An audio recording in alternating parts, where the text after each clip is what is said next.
தென்காசி மாவட்டம் சங்கரன்கோயில் அருகே மதுபோதையில் அதிவேகமாக இயக்கப்பட்ட கார் மோதி 2 பேர் உயிரிழந்த சம்பவத்தின் சிசிடிவி காட்சி நெஞ்சை பதைக்க வைக்கும் வகையில் உள்ளது. பாட்டத்தூர் கிராமத்தை சேர்ந்த முருகேசன் என்பவர் தனது உறவினரின் காரில் சங்கரன்கோயில் நோக்கி சென்று கொண்டிருந்தார். அப்போது எதிர் திசையில் இருசக்கர வாகனத்தில் சென்ற மகேந்திரன் சாலையில் நடந்து கொண்டிருந்த கண்ணன் ஆகியோர் மீது கார் மோதி இருவரும் தூக்கி வீசப்பட்டனர்.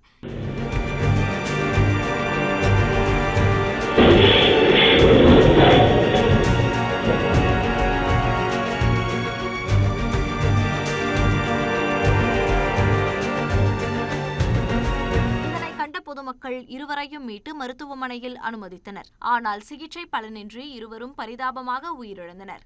மதுபோதையில் காரை ஓட்டி விபத்தை ஏற்படுத்திய முருகேசன் பலத்த காயத்துடன் சிகிச்சை பெற்று வருகிறார். அவரை கைது செய்த காவல்துறையினர் விசாரணை நடத்தி வருகின்றனர்.